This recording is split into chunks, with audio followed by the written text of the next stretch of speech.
سبح اسم ربك الأعلى الذي خلق فسوى والذي قدر فهدى والذي أخرج المرعى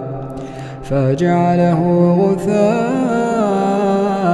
نحوا سنقرئك فلا تنسى إلا ما شاء الله إنه يعلم الجهر وما يخفى